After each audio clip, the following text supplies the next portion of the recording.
My name is Sarah Baum. Of course, I knew you as a different name, so I'll try to keep it straight. But uh, Formerly Sarah Strickland. yeah, yeah. All right, and then concentration or option in CAS. I don't know if we even Yeah. or how we had those divided, but they were kind of. hmm Were you ed or were you family community contexts or early It was childhood? child development, and then it wasn't a concentration like for education. I don't think that was an option at that time. It was childhood and adolescence, I think. Okay, okay. Cool. Yeah, we definitely had adolescent track, and then we had family community context, which is where I think I got a lot of people from, and then elementary. Well, I don't know all the names, but anyway, okay. Um, you ended up going into a school setting initially, though, right? Yes, So and yes, then got your credentials. correct. So, Yes. all right. So your current professional position, title, or role, um, is, and well, these are a little bit out of order. Let me do Yeah. so you any additional licenses, credentials, or degrees. So you did your bachelor's with us, and then what did you do after that? Yeah, so I did everything at Cal State Fullerton. So my bachelor's, my master's, which was in Master's of Science in Education, and then a concentration in special education. And then I did my credential, my preliminary mild to moderate education specialist credential, and then I cleared my credential while I did my master's. Very good. All right. And then I guess we're going to talk a little bit about your path, but your current position or title. What's that? So my position right now is I'm a private special education advocate, a non-attorney advocate, and a business owner. I own Empower You Advocacy. Very cool. All right. We're going to hear a lot more about that, I think. Okay. Is there anything that you would like to share about your personal or academic background that you think would be relevant for new CAS students to know about you? So, for example, where you grew up, kind of the history of your family, if you hmm started Fullerton as a freshman or transfer, if you had a hmm minor, if you lived on hmm campus, clubs. Sure. So I think that maybe one of the themes of our interview is going to be a non-traditional path. So I didn't just go to college straight out of high school. I went back later and I started at Fullerton College, the junior college, where I got my associates. Um, Interdisciplinary something, which is basically a fancy way of saying I did a hodgepodge of things. I didn't know what I wanted to do, so they tied it all together. Huh. Um, and then I transferred to Cal State Fullerton to do my bachelor's. When I went back to college, I was a single mom. I had an infant son. And so, again, not traditional student and didn't live on campus. I was with my boy, and really just grinding away, trying to get an education to get a better life for us, while also working to try to make ends meet. So, for any of your students who maybe didn't do things the traditional way, that was my path. Yeah, and I remember you being a parent and having so much experience and input and everything like that. I love having parents in my classes. Did you have me for parenting as well, or just 490T? Um, I can't remember. I don't remember either. I think I had you for one or two classes. Okay. Um, Yeah, but it was so neat to be able to do the child development and teaching everything when my son was really Yeah. little because I was like, okay, he's my little guinea pig. So I was like, Quite okay, quite literally, we brought him in quite to literally. to pilot some things, You didn't what? Yeah, we? yeah, that's right. So I would learn about, how do you really enrich um, a child's experiences and when they're really young, their brain is still very malleable. So you're helping create these neural pathways. And so I would read to him every night, which I like to read anyway, so that part was fun. And then just like use a lot of language. When I take him to the grocery store, I turned everything into a teaching opportunity, even when he was too young to really understand. I'd say, oh, I'm going to get some pears. These pears are green. Let's see how much they weigh. That's, this amount of money, whatever. And I mean, it was kind of a double-edged sword because I remember learning about autism, and then he would have these tantrums where he would bang his head, and I was like, he's got autism. I know it. He doesn't. But I feel like, I'm sure similar to like if you were studying something medical, like a doctor or a nurse, kind of like diagnosing, people around you based on what you've learned. Um, but I mean, it was such a great experience, and Cal State Fullerton has such great professors. It was very engaging and hands-on, and I feel like I got a lot out of it. Cool. All right. In terms of Fullerton or whatever, so do you Mhm. have any favorite memories or anything you particularly miss about either Fullerton specifically or just being in college? Yeah, well, I had the opportunity to work with you and Dr. Fenning at the Autism Developmental Core, the Center for Autism Developmental Core, right? All sorts of different names. Yeah. Center for Autism. At Yeah. that Yeah. at Yeah. that time, that's Yeah. what Yeah. it was Yeah. called. No, that's right. And then I kind of fell in love with like research and data and that kind of stuff, which I think was really foundational because that's what I took to my teaching when I was an education specialist. And I still rely very heavily on data collection and, research based programs and evidence based programs. And that's kind of what school districts respond to. So that was very formative for me to be able to experience. I think like a research coordinator was my title. So really like directly assessing sometimes. And then, you know, how does the data go together? Like how do we make decisions based on synthesizing the data and analyzing it? And most importantly, how do we take this data and use it to help the kid? So it wasn't just theoretical, it was like we're actually helping real people. So that was really rewarding. Excellent. Yeah, that's how I introduce. I just started teaching this semester, and I teach 310 now, which is assessment and observation. And I Okay. say almost what you said word for word to help Nice. them to understand, people who may not have gotten into this field for research. They just got in this field because they want to help kids, but understanding that Mhm. this is how we help kids best is really important. Exactly. Yeah. And is so key to what you're doing now, right? It's I yeah, mean, 100%. it's It makes me more effective at what I do to be able to have that skill set and understand like this is the way that things are supposed to be done and getting good results for my clients based on data primarily. yeah. Okay. So now in terms of career pathway, we're going to dig a little Yeah. deeper into that. So it says here, can you tell us a little bit about the organization, institution, or company or employer that you work for, blah, blah, blah. But you don't work for anybody. You work for yourself, right? Work for myself. So, But so that's it wasn't a direct career path. Do you want me to talk about kind of right. my So career let's path see. to this point? It serves, well, yeah, so it's asking about your current one and then your pathway. Let's do it the other way around. Okay. Let's do your pathway. So, was your pathway Yeah. fairly straightforward, or did you have some No. unexpected twists and turns? Yes. Uh, is this the profession you thought you'd be in when you first started at Cal State Fullerton? So, starting at Cal State Fullerton in your studies, and then maybe just walk us through where you got to, where you are today. Yeah, totally.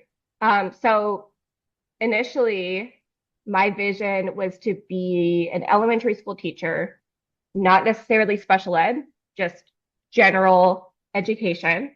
Um, Mostly because I'd always really liked babysitting when I was younger, tutoring, that sort of thing. And so I started doing that. And then I think it was maybe a professor or somebody said to me, hey, you should think about going into special education because you'll never not have a job. There's such a need for special education teachers. Hmm. And at that time, I remember thinking like, well, maybe like I could do this, but I don't know if I'm cut out for that. I really didn't have any like personal experiences with special education up to that point. So I think it was like my senior year, we did there was like a practicum component, and we could either go into an elementary school, like a classroom setting, and we could, it was mostly observing. And so I decided to request to be in a special education setting so I could kind of see what that looked like, and see if it was something that seemed too overwhelming or maybe interesting, you know, just to get a better feel for, is this something that I could actually go into? So that was Mariposa in Brea Olinda, and it was a special day class. So that's a self-contained classroom with kids that have disabilities. They're on individualized education programs or IEPs. I'm going to probably use a ton of acronyms. So Jason, if you have any, Put you some want captions. me to spell it out, let me know. Yeah, yeah. Yeah, it's like alphabet soup. That's like my second language now. So, and I didn't know anything really. I remember the first day there was this boy, I think he was like 10 years old or something like that. And he was very quiet and kind of sitting off to the side of the rest of the classroom. And for some reason, I was just like really interested in like, you know, like he was behaving in, you know, a way that wasn't typical, I guess you would say. And then at one point he got really upset and he went outside, and I went with him and just started talking to him and, you know, trying to make a connection. And it was just really rewarding. Like he ended up, you know, kind of opening up to me. And I think we were just, there was a ball outside. We were just throwing it back and forth. But, you know, he was so shut down, and then he started kind of opening up. And then later, my practicum supervisor told me, oh, he qualifies for an IEP for emotional disturbance. It was called emotional disturbance at that time. Since then, in California at least, that has been renamed to emotional disability because it's thought to be less stigmatizing than emotional disturbance. Disturbed, So, yeah. yeah. Anyway, so I was like, oh, this is what I want to do. I think I knew that first day. I was like, this is it. This is it for me. And so anyway, that's what kind of shifted my path towards special education. And that's why I did the credential program for an education specialist, which is like a fancy way of saying a special ed teacher, credential at Cal State Fullerton, and then got my master's in special ed. Now, after I graduated, or actually, I take that back. After I got my credential, and before earning my master's, I started teaching as an education specialist, and I worked in like a resource type setting. Every district calls it something different, which is super confusing. But basically, I would have students that were in regular classrooms and had IEPs, and I would either go into the general education teachers' classrooms and support them on their IEP goals, or I would pull them into my resource room to work on things with them. So for example, if there was a kiddo with dyslexia, maybe I would do an Orton Gillingham type program, basically evidence-based structured literacy program to help them make progress in that area. with the goal being we want to like close the gap of the disability to enable that child, that student, to be able to access the curriculum like their peers. So I worked in 2 different school districts in Orange County, kind of doing the same thing, the resource setting, which again, different districts call it different things. And then sometimes in the same district, like they'll have the name for a while, and then it's like, oh, people are getting too familiar with this name, let's change it, you know. So that happens a lot. And so I think, so the career that I have now, I had never heard of that when I was in school.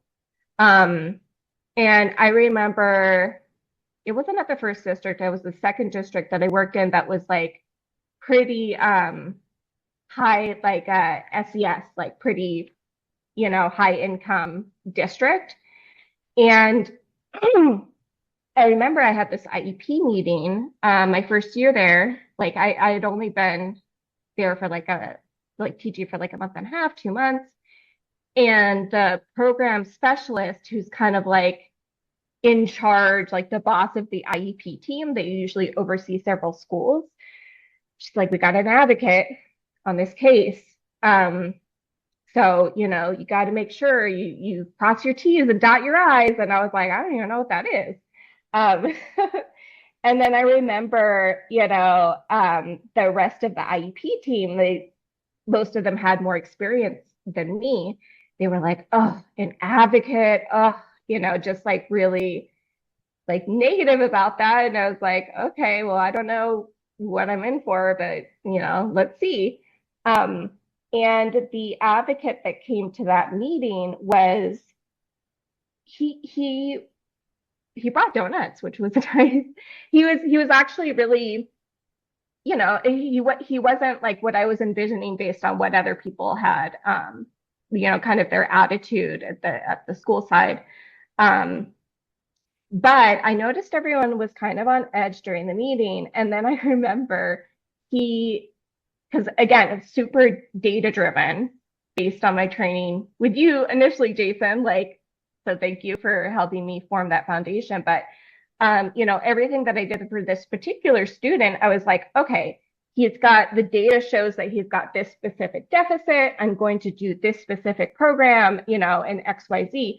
And I think as I was going through that at the IEP meeting, like we had this like TV screen with basically showing the draft IEP so everybody could see it together, and kind of like I was going through all the different data points, and it seemed like the advocate was zoning out a little bit,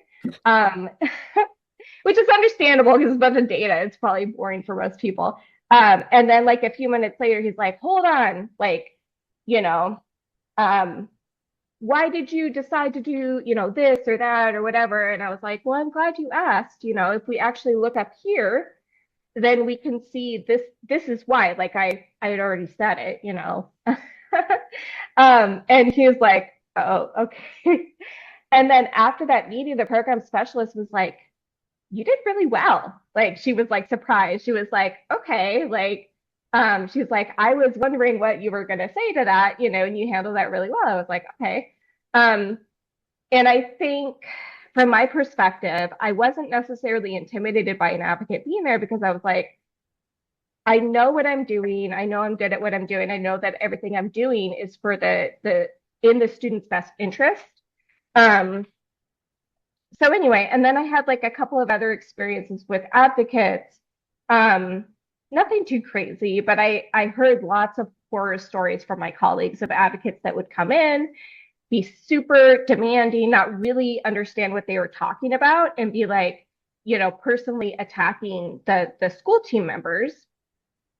And so I think for most of my colleagues, not just at that school, but across the district, across different school districts, had this really negative perception of advocates. And I do remember, you know, a couple of times with an advocate in the IEP meeting, there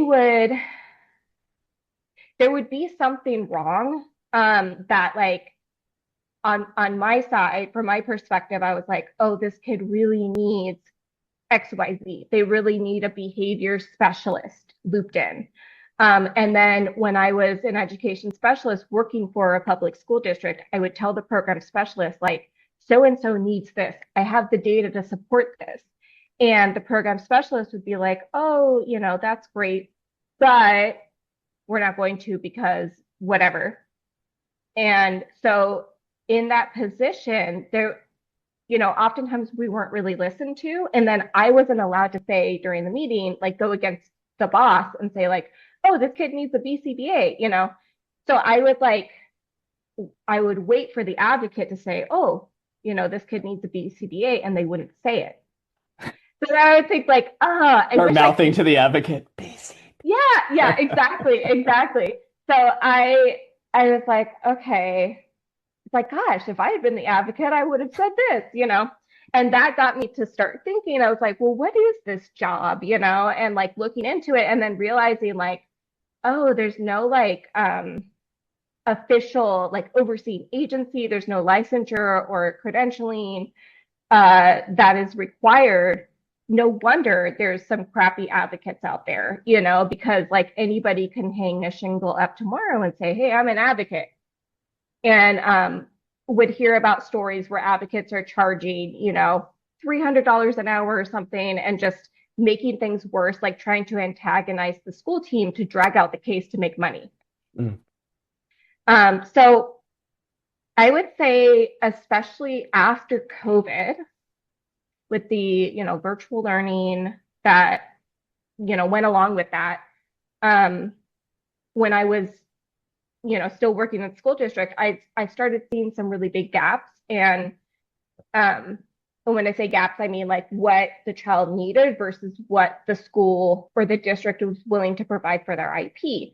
And then simultaneously, I noticed that the parents that were really savvy and or had an attorney or an advocate, their kid would get what they needed. And then the ones that didn't, their kid didn't, And so I actually found myself a couple of times, like after IEP meetings, this is when all the meetings were still virtual. Meeting wouldn't go well or wouldn't go the way that the parent clearly expected it to go. And I would call them on my personal cell and be like, hey, here's why this happened. Here's what you need to do next. And we never had this conversation, and started feeling this really kind of moral dilemma because I was like, okay, I shouldn't be doing this. Like the district would not like me doing this. And that's kind of what led me to start considering like advocacy as a career. I did some trainings. I interned under a special education attorney, and I took a leave of absence from my district while I advocated. Obviously, I didn't advocate in that particular district while I was taking a leave because that would have been a huge conflict of interest. But started kind of this positive momentum, and eventually, kind of the floodgates opened, and parents, a lot of word of mouth referrals and stuff like that, and started realizing, okay, this is sustainable. I can do this.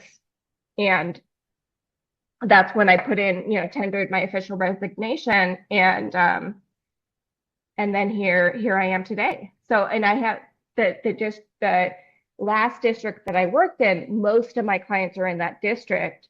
And I really try to not just advocate for the child and my clients, but also to advocate on behalf of the school team, because just like my position was, a lot of the times I know they want certain things that maybe they ask their program specialist for, and the program specialist is like, so then that's where I can come in and kind of fill that need. And I've even, developed a really good working relationship with a lot of IEP team members and district team members, where sometimes I send an email that I'm like, oh, that's kind of harsh, where it'll say something like, in a very professional way, like, you guys are dropping the ball, come on. And I send quite a few of those emails to people. Yeah, like you need to fix this, and it's in a collaborative tone and whatnot, but still it's like, people could naturally get defensive over that. But then, like, I'll talk to someone on the phone and they'll be like, oh my God, I'm so glad you sent that email because I've been telling the district the same thing, but they won't listen to me. So I'm like, okay. Um, so I tell my clients, like, look, by and large, people go into education, special education, because they want to help kids. These people are not your enemies, especially at the school site. Like it's essential to preserve that relationship, like a marriage almost. Your kid's going to be in this district most times until the end of high school. We don't want to burn bridges. We can respectfully disagree, but we always need to remain civil, respectful, and collaborative. We don't have to be a jerk about disagreeing and fighting the district. So it's very much like a fine line to kind of, navigate that. But yeah, here I am today, and I absolutely love what I do. So. Wow. So many things there. One thing we should probably say for the students who are watching Yeah. this who may be less familiar is in 3 sentences, I guess, so that the IEP process is coming together to decide the goals and services for a child, Exactly. multidisciplinary, including the parents and anyone they want to bring with them. And Mm-hmm. part of, I think, the tension that you and I, know and have known for decades and take for granted, but for people who don't know, is because the IEP is centered around the child and whatever the child needs, but at the same time, the school has only a limited amount of funding and Yes. resources and things like Yes. that. So when you say, yeah, they're not bad people, and I have to say that sometimes in class too, where it's kind of like people are not doing this because they want to hurt a kid. They're doing, Oh, if they're not yeah. offering what they need to be offering, it's to reserve funding for another child or things like that. So when it Exactly. comes down Yeah. to it's often contentious because of the limited resources. And then, of course, just to have said it, if the IEP is not agreed upon, then the family goes to court with the school, right? I mean, there's informal dispute resolution before that, but Right. eventually it's a matter of a lawsuit kind of thing. And that's back in my day, there were a lot of these things that happened. So these advocates back in my day, these advocates were often lawyers or they were parents themselves who had been through Yeah. this and didn't have the knowledge that you have in terms of not only Mhm. of a background in essentially psychology through child development and things like that. And then also, of course, working in the schools is just such a valuable resource to have to be able to see both sides and kind of understand it from a different perspective. So that's amazing.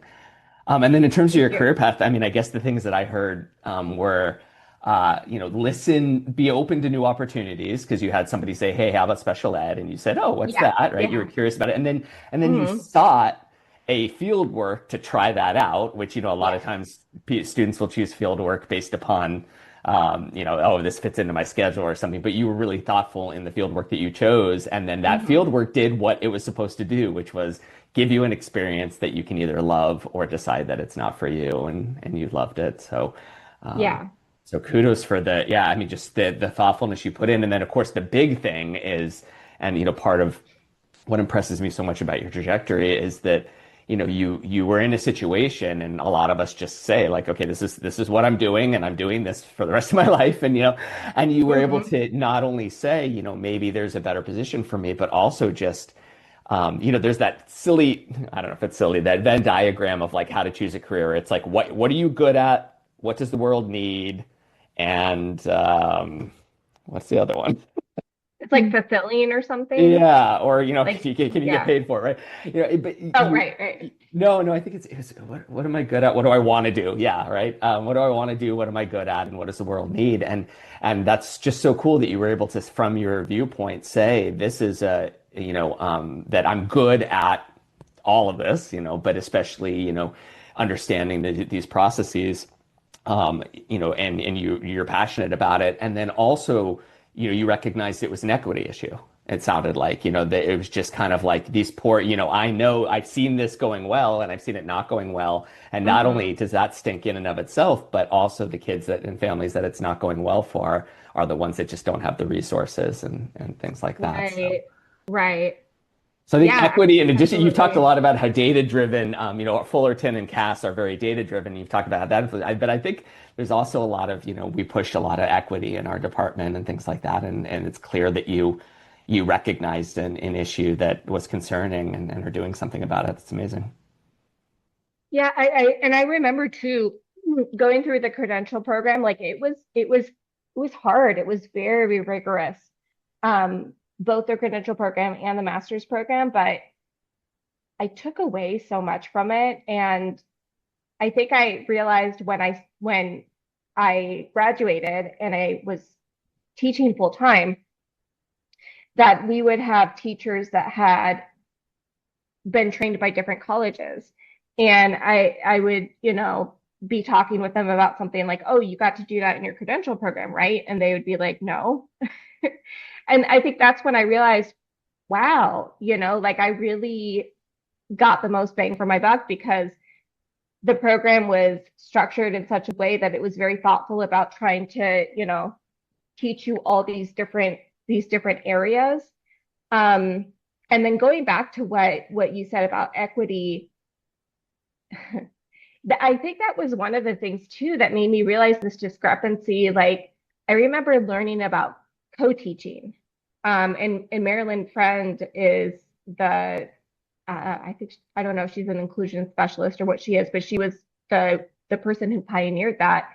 And just a quick explanation, co-teaching, if in a perfect co-teaching model, you'll have a special education teacher, a general education teacher in the same classroom teaching during the day. You see this model a lot more on the East Coast than you do where we are. Um, but it's wonderful because in that ideal situation, the students don't know who is the special education teacher, who is the gen ed teacher. They're just both teachers. And so the kids on IEPs, they don't feel singled out and embarrassed if they're being helped by the special ed teacher. Um, it's wonderful. So I remember taking that ideal with me and then going into this school district and like I was 50-50. So I worked at one school 50%, another school the other 50%. And usually with that setup, like you'll be at one school 2.5 days a week, at the other school 2.5 days a week. I was literally at one school in the morning and the other school in the afternoon. So I had travel time in between. Everything was packed in so completely, such that, I didn't have time to really lesson plan with the teachers because I was in like, 12 different teachers' classrooms. So I remember we had this training at my district from somebody who was at Cal State Fullerton. And I was like, oh, this is awesome. They were talking about co-teaching. They were talking about Marilyn Friend. And she was saying all these things about like you have to have planning time, you have to have this, you have to have that. I remember raising my hand at the very end and being like, I love what you're saying. This is what I learned about at Cal State Fullerton, and that's what, I'm hoping to achieve, but I have zero planning time and I support 12 different teachers. How do I do co-teaching? And she kind of like glanced over at the administrators and she's like, it's impossible. You can't. So, there's this ideal that I kind of learned through Cal State Fullerton in the different levels of my education, bachelor's, undergrad program, master's program, teacher credential program. And then the reality of it was like, oh, this is such a great idea, but it's not happening. I think that's where I realized there are, equity issues as well of like, oh, if only we could do, co-teaching as it was designed to be, then it would be better for all of these kids. So I think that kind of heightened my awareness of some of the gaps between what would be best practice and then what was actually happening. Cool. All right. Well, let's transition into what you're doing now. So you mentioned that things picked up pretty quickly, which is great. Not all business ventures are like that, right? I guess before we get to where you're at, if you don't, this is off script, but let me know if it's too personal. But I think that the idea of like starting a business and making a switch like that, where you have this job that pays, whatever, security, and you want to make this jump. Totally. So we talked about the emotional reasons for making that jump, but what about the practical reasons? I mean, you had mentioned in the past, family, supporting other people. Was there anything that you feel like enabled you to kind of make this jump in a practical way to take this risk? Yeah, yeah. I mean, yeah, since you opened the door to personal, I'll just share it frankly. When I was teaching, I was a single parent, and then I had the, benefits and all that stuff through my career as a teacher. I got married, Hmm.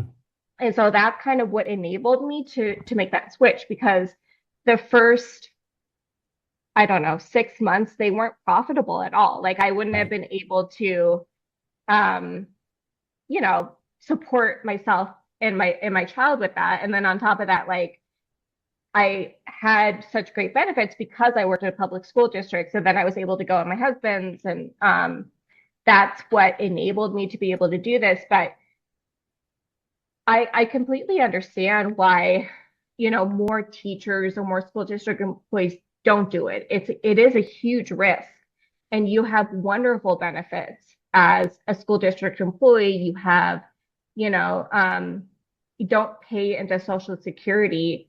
You're paying towards a pension, towards retirement, and so you have great perks, once you've retired. Um, and so I, kind of turned away from that and took a risk of something that like I didn't know if it was going to be successful or not. I didn't know truly like whether I was going to like it or not. Um, so yeah, but I wouldn't have pivoted if I didn't have that additional support. Like I wouldn't have been able to. So Okay. Yeah, I mean, it's such a hard thing because I think that, what you and I share, and I have so many friends that share is, we want to do a good job and we want to help kids and we don't want to be in settings where that's not happening. But at the same time, right. that kind of quality control is not always sustainable, cost effective and everything. So to start a business that is, really there to help the community and help kids, it's really hard to make that sustainable. Yeah. And then especially if you're coming from a perspective of equity where you want to help out the families that wouldn't normally be able to do it, it's hard to make a lot of money doing that. But yeah. Yeah, yeah, totally. And there's things that I try to do because not all families can afford me. I'm not a nonprofit. I have to make a living. So I charge about market rate, which some families can't afford. But I do webinars with professionals that are free. I do initial consultations for free with really no pressure, no sales pressure to retain me, which can be helpful for families. Like I'll look over their child's IEP. I'll say like, okay, either things look pretty good or there's some issues, and then kind of give them next steps. If they're like, well, we can't afford you. Okay. I understand. Here's some resources you can go to. Here's some next steps for you. So I still want to be able to help those families, that don't have the means. Something interesting that I just started learning about is regional center. So that's funding from the state that families can get for their kids with disabilities. You can get funding from regional center for my services. Oh, Yeah. cool. Um, at least in LA. Orange County is a little trickier. They have less funding. I don't know why Mm. that is compared to LA, but I was like, oh, that's really cool because then families that otherwise wouldn't be able to afford it are able to get that extra support. So, That's amazing. I was going to mhm. say, wouldn't it be great if there were some kind of, social service or government service that could contribute? And wow, they're doing it. Yeah. Yeah. Well, LA is always usually a little bit ahead of OC in a lot of these kinds of types of Hmm. things. So hopefully it'll trickle Right. down here. That's what I'm hoping. Yeah. So we talked a little bit, so you've talked a little bit about what you do. I'd ask here what your Mhm. typical day of work looks like. I'm assuming it's Yeah. varied, but maybe in terms of It's the great. things that you do. So you look over IEPs, Yeah. you attend meetings with parents and Yeah. help kind of negotiate between them and the school district so that everyone can be happy and get what they need. Hmm. What else do you do? And then you do all these amazing educational resources and consultations. Is that the majority of what you're doing? Yeah. I mean, I would say typically my process is like when a family comes to me, they're usually coming to me because they're upset about something. Not always. Sometimes they'll be referred to me by a psychologist because the psychologist does like an assessment and they're like, oh, I don't think your kid's IEP is great. Like, let me refer you, to the advocate. So the first thing I do is I'll look over um, like documents such as like assessment reports, see what the kids' grades are, IEPs if they have one. They don't always have one yet. 504 plans if they have one. I describe that as like an IEP light. Okay. Like they get accommodations, they Uh, usually don't get like special ed services, but it's uh, it's another thing that kids with disabilities can get. Especially things Um, like ADHD or things where they're generally functioning yeah, in the general curriculum pretty well, but need a little bit of help. Yeah. exactly. So I'll look over all those things and then I'll kind of come up with a game plan.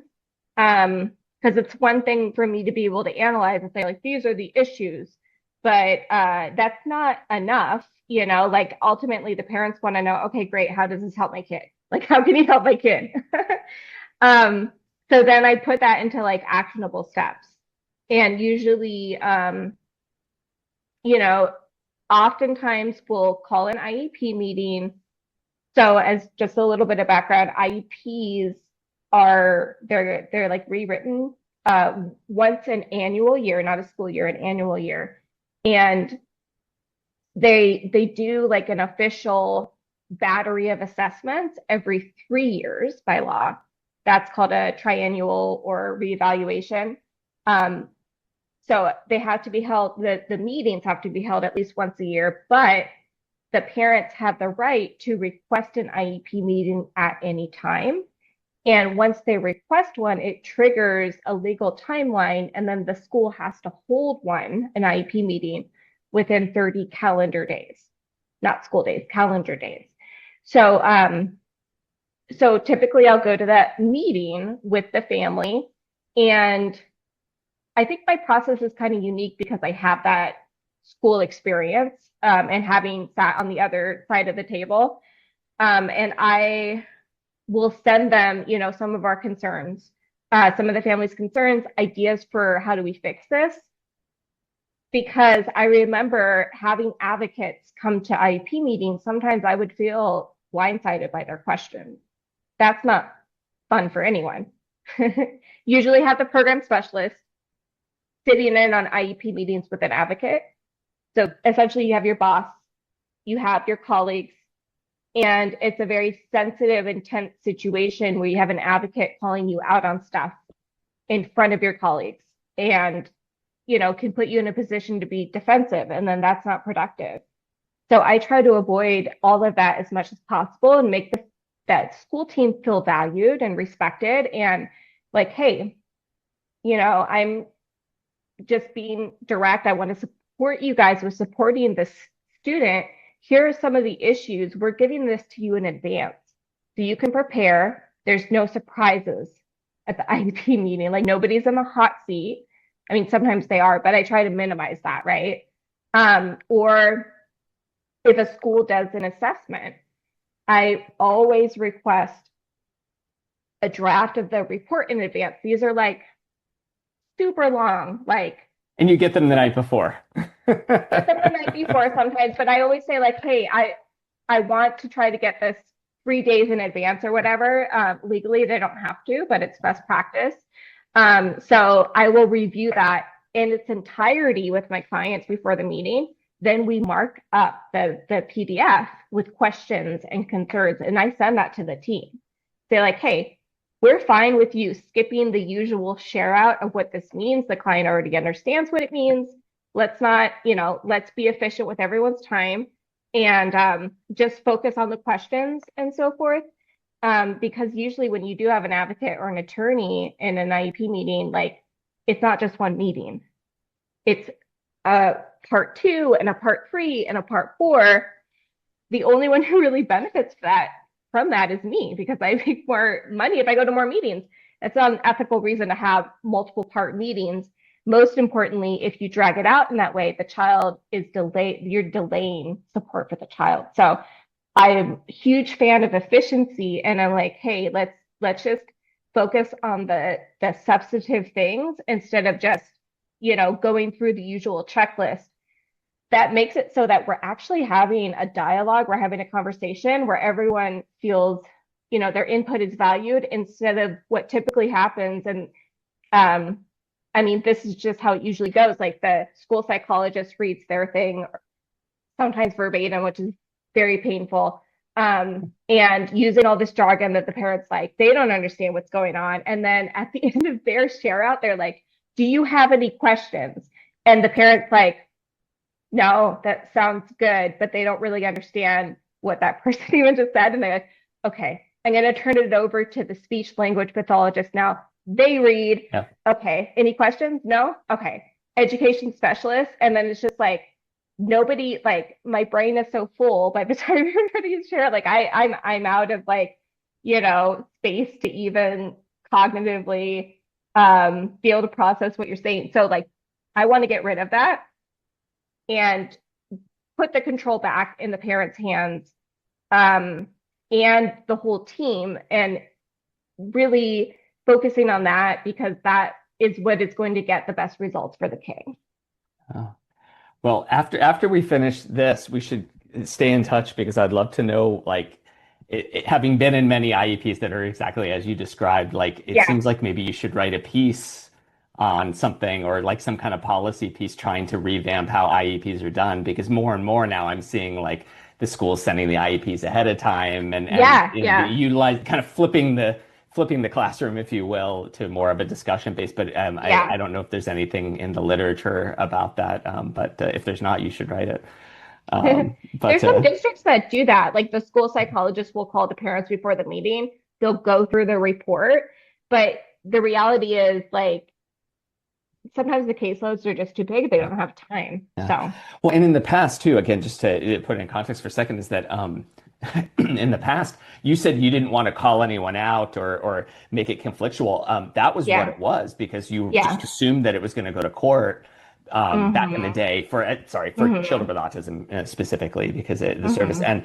and I remember working with lawyers who were basically just that where we want to surprise them, we want to throw them off, Yes. we want them to mess Yes. up, we want to document as Mm-hmm. much as we can about how they've messed up. Mm-hmm. So by the time this gets to court, the judge is going to side with us, kind of thing. So you're really Mm-hmm. flipping the script in a tremendous way doing this, and I'm so happy to hear that IEPs are not that anymore. Because honestly, I don't know if I've even told you this, that's part of why I stopped doing work with kids with autism and went back to grad school is because I Mm-hmm. hated sitting in on IEPs and testifying in court cases. That's what my job became. But Yeah, it's just stressful. yeah. Well, it's just, it's not, both my wife's parents are lawyers, so I don't want to say anything bad about lawyers, but, I can't imagine living a life where arguing and conflict is par for the course. But Mm-hmm. all right. Well, in terms of, one of the questions here, I'll just see if you have anything to add, because I think we've already covered two of them, and I'm going to suggest a third.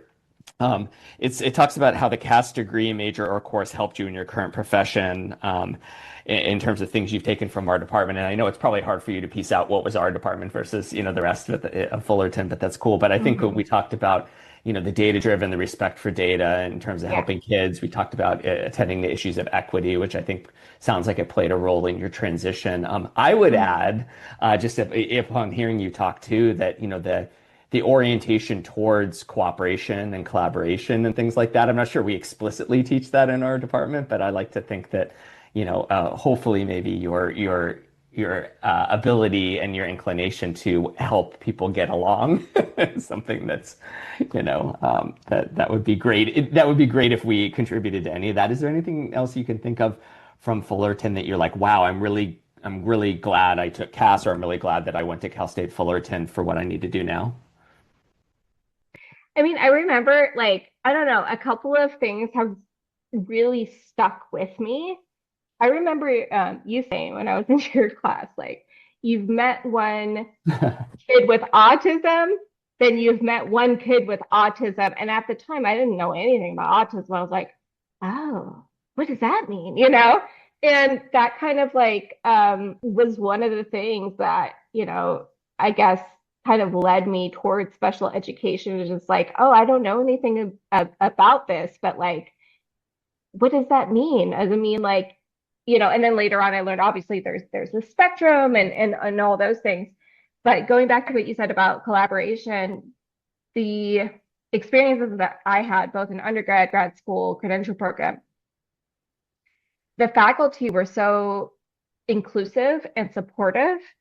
Um, and so I haven't had the opportunity to actually go to campus since I graduated the grad program, but sometimes I'll drive by it and I just always get this like warm fuzzy feeling like, oh, and my son, when I was going to school and a single mom, he went to the child Oh, care or like the preschool program, which was just such a we have a lot of phenomenal students working there. program. Yeah. Oh my gosh, they were wonderful.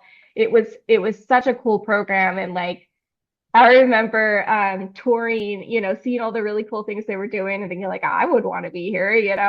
So I have like just wonderful memories of that. Um,